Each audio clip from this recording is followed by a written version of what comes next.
Okay, well, good morning. And you want to come over this way? And Scott, you want to step up here? And Sue, you want to step up here? So good morning, ladies and gentlemen. Thank you for joining us this morning. Let me start with some introductions.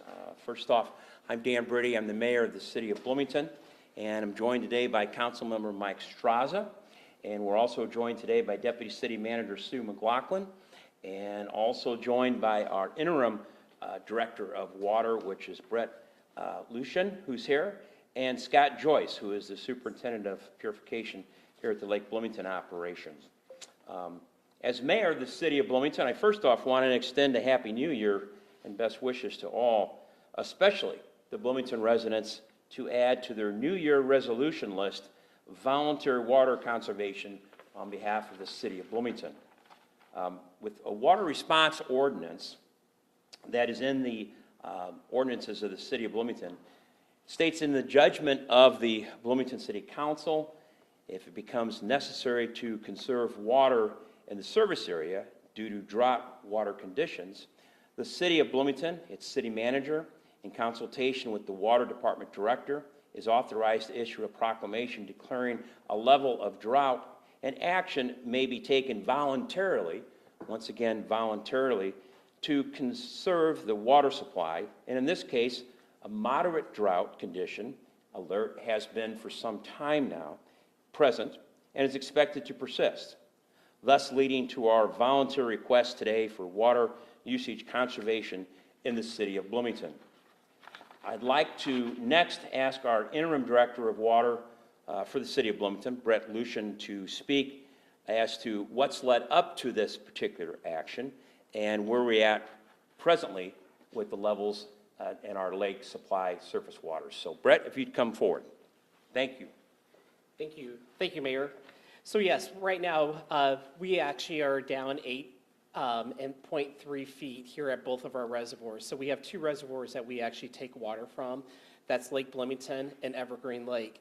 So combined, right now we're at 8 feet, a little bit down under 8 feet. So what we're just doing is asking our residents and businesses to just conserve as much water as possible so that we don't have to worry about long-term stricter request to conserve water. So our ask today is just for our citizens and businesses to just try to conserve as much as they possibly can. And that is just as easy as turning off the water when you're brushing your teeth, when you're doing laundry, dishes. Just make sure that the dishwasher is full and the washing machine is full. Any other questions or anything? Or if I'd like to turn it over to Sue. Yeah. And now our Deputy City Manager, Sue McLaughlin, is going to have some remarks regarding the status of where we're at with the water. So there's not much to add beyond this, and we'll take questions at the end, but we just want to make sure that we are sending the message that we're just asking for your help. We're not in any terrible emergency. This is a protective measure. That's what the ordinance is in place for. We are in a drought throughout the state of Illinois. We'd be happy to give you a map that shows, that we're in a pretty tough drought right now, especially in central Illinois. And so, we don't have much going on in the forecast in the next week. Maybe within 8 days to 10 days, we might get some more precipitation. So what we're trying to do is just, it's a precautionary measure. It's a voluntary measure. There's no risk or anything to be afraid of. We're just asking for your help. And so we're thankful, and I think we're just taking preemptive measures because we want to stay on top of it so we don't get into a situation where then we're having to take more serious steps. So that's all I wanted to add. We'll take questions at the end. Thank you. And next, we'd like to ask to come up and speak to Scott Joyce, our Superintendent of Purification here at Lake Bloomington. And in particular, one of the things that Josh wants to touch upon is some kits that are going to be made available in regards to the citizens of Bloomington to check at home, leak-wise, if there's something through their toilets, and he can explain that. And he can also talk a little bit about the situation here at the lake from the standpoint as our director did, our interim director, regarding levels and things. So Scott? I would just like to add, we will have these kits available at the hub at the Government Center on Washington Street, and they have a vial that you can put under a sink that if you think it's dripping, put it under there. It'll measure the water and give you an idea of how much water per day you are losing through that sink, as well as a dye tablet for the toilets that will kind of indicate if the water is leaking from the tank into the bowl and you need to perform some maintenance there. And then as far as the lakes, just to add on to what Brett and Sue have both said, that the lakes are just a little bit down this year. We're not in terrible shape, but like they said, that we just want to make sure that we are in a great position coming into the spring to fill and flush them to keep the water quality as good as we can possibly have it. So I think that's all I have to add to that. Thank you. And as indicated, we'll be happy to answer questions. A couple of things to keep in mind why we're doing this and why we're here at the lake. So you yourself can see, obviously, how things are condition-wise.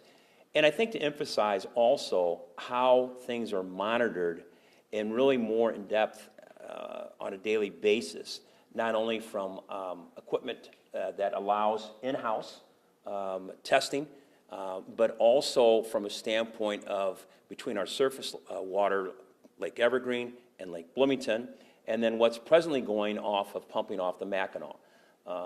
So those particular areas are all something that obviously when droughts continue on like they have here, is something that we want to be proactive instead of reactive, and everyone has indicated that here today. And when we can ask the media to help us by letting those, not only the Bloomington residents obviously, but users of Bloomington water, to think how we can in this new year add to our list, as I said earlier, of resolutions, conserving water.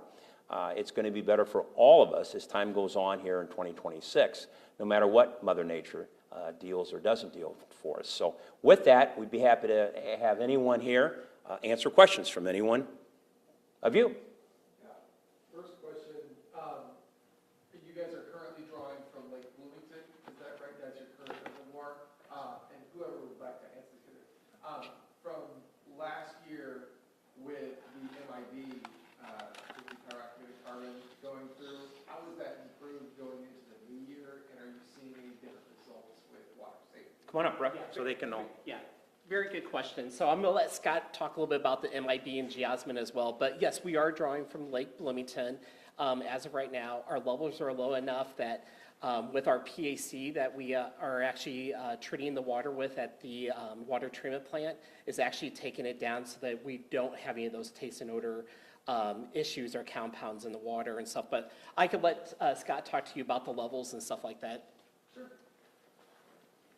So, yeah, we have brought the testing mostly in-house. We're still doing our some spot checks with an outside laboratory to make sure that our results are lining up with their results, and that's getting a lot tighter here in the last few weeks even. So we're working on that a lot. But yeah, with the PAC, I've been working with some of my peers in Springfield to kind of, they've been using PAC for a while now, so it's still a learning curve for us to figure out the doses and how the temperature even interacts. As the water's colder, we get less effectiveness from the PAC. So as the water temperature dropped through the fall, we were pushing our dose up and kind of trying to figure out where to land with the dose. But we're getting that dialed in, and we're still on our temporary system, so it's not going to be, or it's not working as well as the system that will be permanent as far as our dosing and monitoring exactly the feed. But we're tightening that up quite a bit,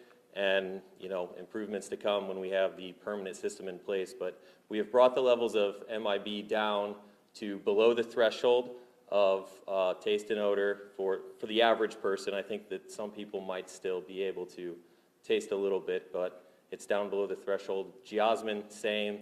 That's down to a non-detect, so we can't even detect it with our instrument, and the outside laboratory couldn't either. So I hope that answered the question. Yeah, and then the permanent system goes in place when It's out. It's It's being worked on right now, and that is when the weather, yeah. I'm sorry, what was that? February through April, starts February, the rest of it in April. Okay. I follow up, and then whoever can answer this as well. Could be a silly question, but I know Bloomington draws from obviously Evergreen and Bloomington. And Bloomington residents are the ones that are being asked to conserve the water. Is there a reason Normal isn't affected at all, Normal residents? Normal has their own water supply and water department, so they are totally separate, and they use groundwater as opposed to surface water, so they are just a totally different operation.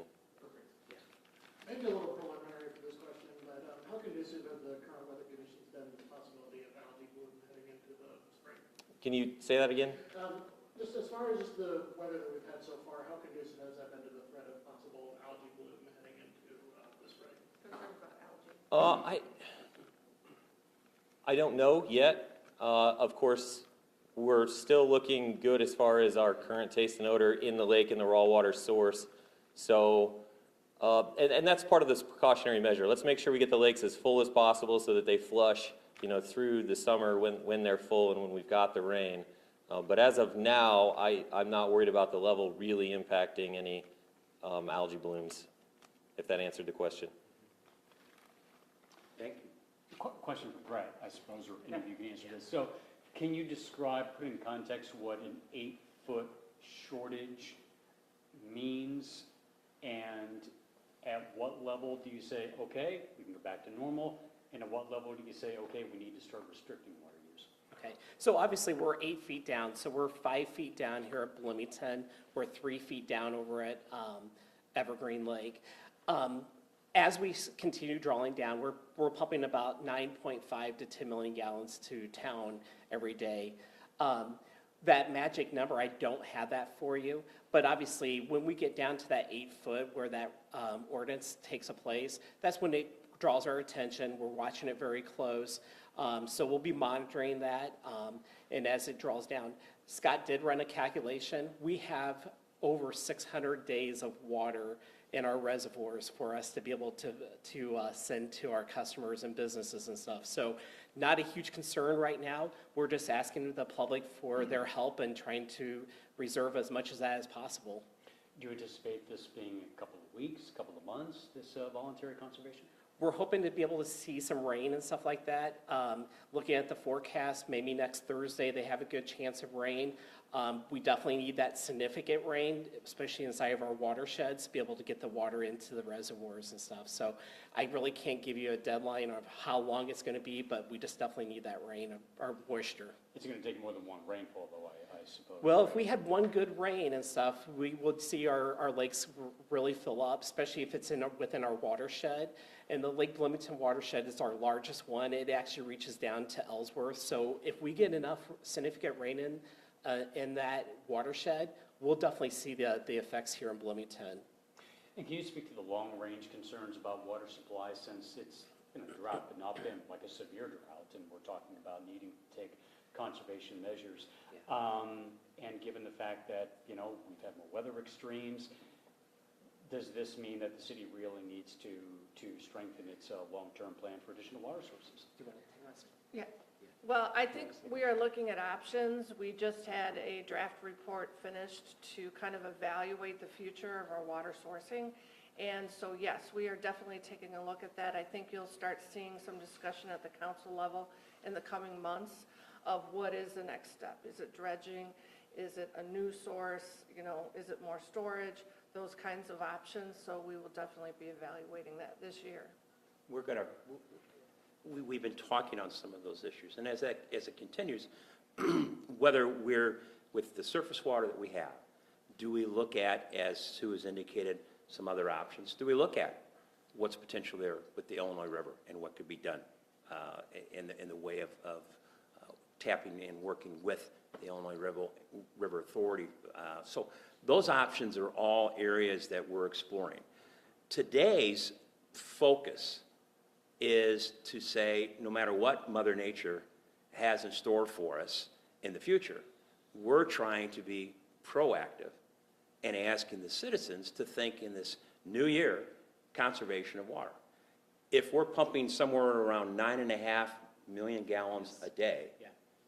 think if we could even get close to 5% of conservation side of things, how that could help in what are these months that are challenging months when it comes to moisture. And so by us working with you and all the citizens working with us, using the water, and thinking conservation and just a little less, I think is a good message to the people that we are monitoring not only daily, but now we've decided, and the ordinance is there, that says, let's go a step further and just say conservation, think conservation in this new year when it comes to water for the city of Bloomington.